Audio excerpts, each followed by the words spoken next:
Assalamualaikum warahmatullahi wabarakatuh. Izin memperkenalkan diri, nama saya Zahra Fadilah dari Prodi Pendidikan Bahasa Arab STAI Dr. KHZ Mutakin semester 6. Di sini saya ingin memenuhi tugas ujian tengah semester dari mata kuliah Mutolaah yang diampu oleh Bapak Tubagus Abdul Hamid. Langsung saja di sini saya akan menjelaskan tentang mabadi ilmu hadis. Nah, seperti yang kita ketahui bahwasanya hadis merupakan sumber hukum setelah Al-Quran. Nah, hadis merupakan segala sesuatu, baik itu perkataan, qauli, maupun itu fi'li atau perbuatan, dan juga takriri atau takrirnya Nabi Shallallahu Alaihi Wasallam untuk umat Islam dan juga para sahabatnya. Nah, sedangkan ulumul hadis itu merupakan kumpulan-kumpulan ilmu hadis yang pada awalnya terpecah belah atau yang terpisah-pisah, kemudian disatukan menjadi satu disiplin ilmu yang disebut dengan mustalahul hadis. Nah, pada pembahasan mabadi ilmu hadis ini ada dua cabang utama yang dibahas. Yang pertama, pembahasan mengenai riwayah, yang kedua itu diroyah. Nah, di sini saya akan menjelaskan satu persatu. Yang pertama tadi ada diroyah, yang kedua ada riwayah. Nah, diroyah itu merupakan kaidah yang menilai pada matan atau sanad di mana hadis tersebut diterima atau ditolak. Nah, yang kedua itu ada yang disebut dengan riwayah. Riwayah itu adalah ilmu yang disandarkan langsung pada perkataan, perbuatan maupun takdirnya Rasulullah Shallallahu Alaihi Wasallam. Nah, itu adalah dua cabang utama yang ada pada pembahasan mabadi ilmu hadis. Nah, mari kita lanjutkan kepada pembahasan yang selanjutnya mengenai tentang pembahasan ruang lingkup yang ada pada mabadiul hadis. Nah, di sini tentunya ada dua ruang lingkup dalam mabadi ilmu hadis. Yang pertama itu ada sanadnya. Nah, yang kedua itu ada matan. Nah, oke, mari kita bahas tentang apa itu sanad dan juga matan. Nah, di sini sanad sudah mungkin bagi umat Islam itu sudah tidak asing mengenai tentang penjelasan ini. Nah, sanad itu merupakan rantai periwayat, ya. Nah, dalam sanad ini ada tiga bagian. Yang pertama ada rijalul hadis. Yang kedua itu ada yang disebut dengan ittisalus sanad, dan yang terakhir adalah wadabat. Nah, yang pertama adalah rijalul hadis, yaitu biografi atau kredibilitas dari periwayat. Nah, jadi kalau kita mau melihat tentang penilaian atau bagaimana hadis tersebut sahih atau tidak, yang pertama yang harus kita lihat itu pada sanadnya, yang pertama adalah rijalul hadis, bagaimana biografi atau kredibilitas daripada periwayatnya tersebut, periwayat itu sendiri. Misalkan dari data periwayatnya tuh disebutkan pendidikannya, kehidupannya, dan jadi biografi yang dijalani oleh periwayat tersebut, kita melihat bagaimana kekuatan hadis tersebut gitu. Apakah mungkin nanti di biografi kan dijelaskan pendidikan atau masa kecilnya dari periwayat tersebut, atau misalkan sifat atau sikap dari biografi sikap atau sifat dari periwayat tersebut. Nah, kita bisa melihat kredibilitasnya. Nah, yang kedua itu ittisalus sanad atau bersambungnya sanad atau periwayat tersebut. Nah, jadi kalau si rantai periwayat tersebut itu terputus, maka disebut dengan doif atau lemah. Nah, kalau misalkan rantai periwayat tersebut terus saja bersambung, maka semakin kuat atau sahih hadisnya, atau semakin hasan itu. Karena memang syaratnya hadis tersebut sahih itu harus kuat rantai periwayatnya. Kalau otomatis kalau rantai periwayatnya itu terputus, maka posisi atau kekuatan hadis tersebut itu dhaif atau lemah. Nah, yang terakhir, yang ketiga itu adalah wadabat. Apa itu adalah wadabat? Nah, adalah wadabat merupakan keadilan atau disebutnya keadilan atau ketelitian dari para periwayat. Bagaimana periwayat tersebut dilihat dari segi ketelitiannya seperti itu. Dan nah, yang selanjutnya itu matan. Nah, apa itu matan? Matan di sini disebut dengan isi dari hadis tersebut.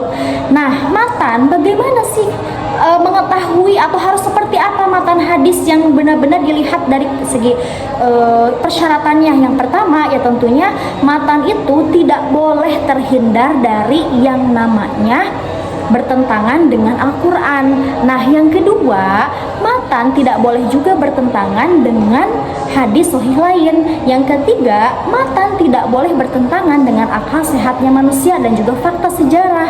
Dan yang keempat, harus terhindar dari keganjilan atau yang disebut dengan syaz dan juga kecacatan tersembunyi yang disebut dengan ilah. Nah, itu pembahasan tentang dua pembahasan atau dua ruang lingkup yang ada pada mabadi ilmu hadis. Yang selanjutnya adalah klasifikasi hadis. Nah, klasifikasi hadis ini dibagi menjadi 3 bagian. Yang pertama berdasarkan tentang kekuatan sanad, yang kedua berdasarkan rantai periwayatnya, yang kedua berdasarkan jumlah periwayatan atau periwayatnya, yang ketiga berdasarkan sumbernya, yang ketiga berdasarkan sumbernya. Yang pertama berdasarkan kekuatan sanad. Nah, apakah sanad tersebut sahih atau kuat? Yang kedua, apakah sanad tersebut itu hasan atau cukup? Yang ketiga, apakah hadis tersebut dhaif atau lemah? Itu yang berdasarkan kekuatan sanad. Yang kedua ada yang disebut atau yang kedua berdasarkan yang kedua berdasarkan jumlah periwayatnya. Misalkan di sini dibagi menjadi 2, ada hadis mutawatir juga hadis ahad. Jadi mutawatir itu semakin banyak rantai periwayatnya maka akan semakin kuat. Nah, sebaliknya kalau hadis ahad itu sedikit. Nah, yang ketiga ada berdasarkan sumber. Nah, jika berdasarkan sumber itu adalah jelas kalau hadis itu harus bersumberkan pada fi'li atau perbuatannya, dan qauli itu perkataan, dan yang terakhir takrir yaitu persetujuan dari baginda Nabi Shallallahu Alaihi Wasallam. Nah, itu adalah klasifikasi hadis. Nah, yang selanjutnya itu pembahasan mengenai tentang metode penting. Ternyata dalam ilmu hadis itu ada 4 metode penting. Yang pertama itu tahrijul hadis, yang kedua ada dirasah al-asanid, yang ketiga ada muqaranatul hadis, dan yang keempat ada yang disebut dengan naqd al-matan. Nah, oke, kita jelaskan satu persatu. Nah, kalau misalkan yang pertama tahrijul hadis, jadi ada penelusuran hadis pada kitab-kitab lain, gitu ya. Jika rantai tersebut misalkan ada di dalam hadis riwayat Tirmizi, maka kita harus mencari di sana, atau di Bukhari kita harus bisa menelusuri apakah ada atau tidak hadis tersebut. Yang kedua itu disebut dengan dirasah al-asanid. Jadi ini itu analisis mendalam tentang biografi periwayat gitu. Jadi melihat benar-benar menganalisis lebih dalam lagi bagaimana biografi atau kehidupan dari periwayat tersebut.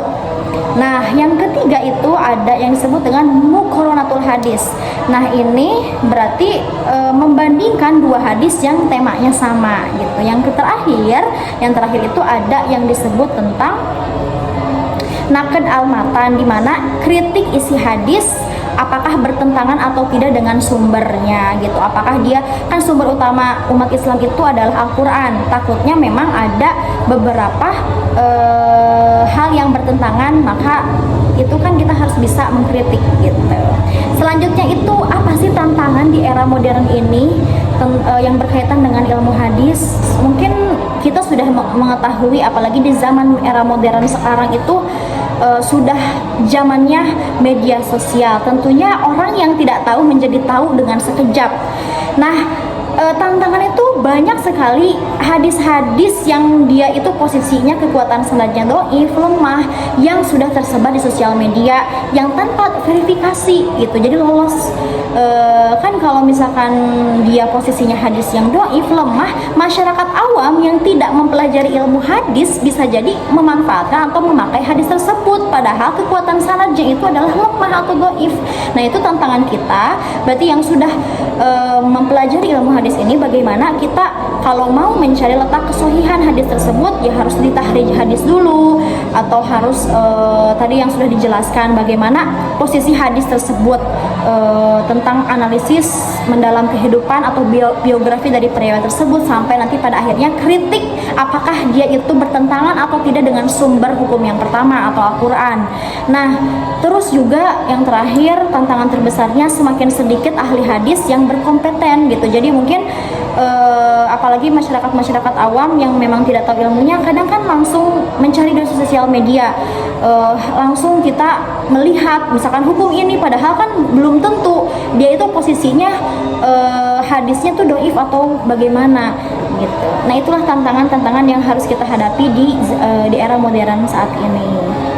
Nah, jadi kesimpulannya adalah ilmu hadis menjaga keotentikan ajaran Islam dari berbagai penyimpangan atau bahkan kepalsuan hadis tersebut dengan mengkaji sanadnya, melihat biografi atau analisis mendalam tadi dengan beberapa metode penting yang ada pada Mabadiul Hadis, menjadikan kita untuk berhati-hati dalam menggunakan atau membaca hadis tersebut. Jadi di mana hadis tersebut memang